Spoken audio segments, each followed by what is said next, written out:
Perhaps the most essential factor that affects the success of agriculture and food production is the land this production takes place upon. The importance of the health of a soil and its effects on plant growth and development is famously emphasized by Charles E. Kellogg, an American naturalist who once stated, "All life depends upon the soil. There can be no life without soil and no soil without life. They have evolved together." All soils support biomass production, whether it is agricultural crops, pastures, or natural vegetation. This support comes in the form of providing plants with nutrients, water, and a habitat in which to grow. Thus, without viable soils or arable land, plant growth and development is severely limited. The total land area of the world exceeds 13 billion hectares. However, less than half of this can be used for agricultural purposes, including pastures for animal production. Recent studies undertaken across the world have also estimated at least 2 billion hectares of once biologically productive soil to have been degraded or destroyed over time via the process of land degradation. Land degradation is defined as any change in the land that reduces its condition or quality and hence its productivity. It is the result of using land and other resources beyond their capacity and is a growing threat for future food resources and populations.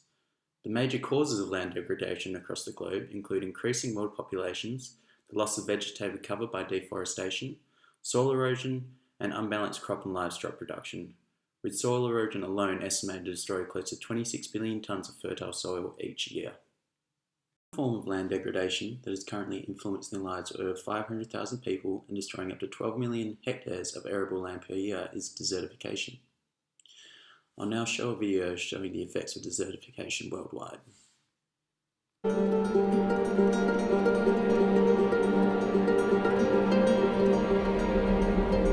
Soil is an immense hotbed of living organisms. It feeds us, and we all depend on it.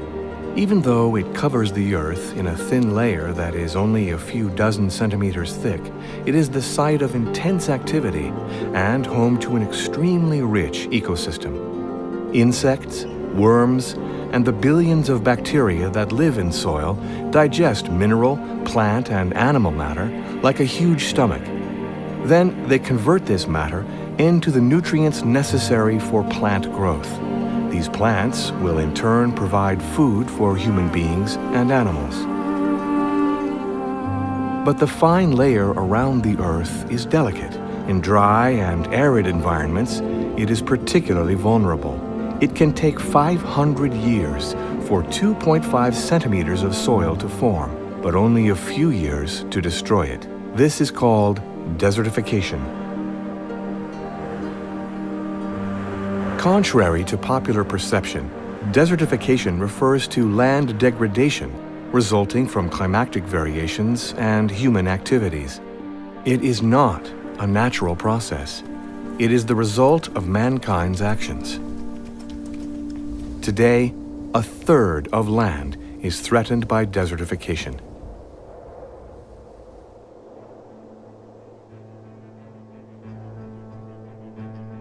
Over centuries, we have developed hyper-productive farming methods to feed billions of people. We have turned infertile deserts into lush green plains. But this type of farming might also damage soil and could rather turn fertile plains into deserts. Because in arid areas, water shortages affect the soil. The balance is fragile and soil is vulnerable. Mankind's actions could lead to its slow degradation. The use of chemical fertilizers weakens the living organisms responsible for soil fertility. Regular plowing dries out and compacts soil. Deforestation and overgrazing strip soil of the vegetation cover that protects it from erosion. Without branches protecting it and roots supporting it, soil dries out and is carried away by wind and rain. Poorly managed irrigation systems may also increase soil salinity and make it infertile.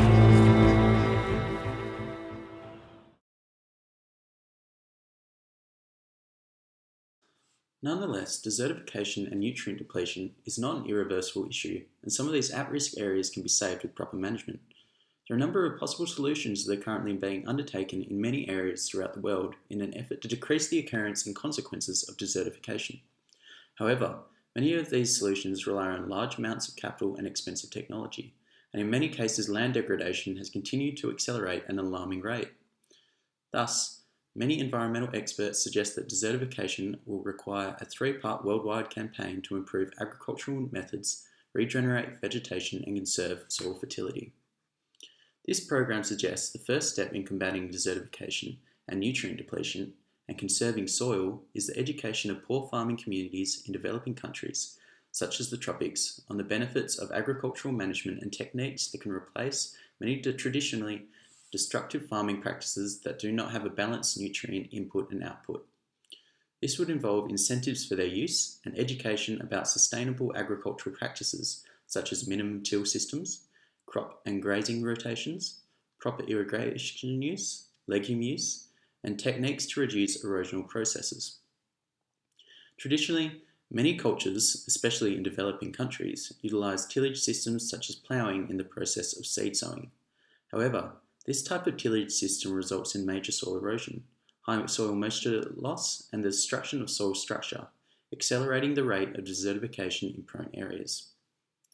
Tillage is defined as the preparation of soil by mechanical agitation for sowing. Thus, minimum till or no-till systems seek to agitate the soil as little as possible, conserving this moisture and reducing the erosion. Therefore, many areas throughout the world could decrease the rate of desertification just through the implementation of minimum till farming systems. Another issue leading to desertification in many developing countries is the overuse of land for agricultural purposes that can lead to a loss in soil nutrition and further degradation.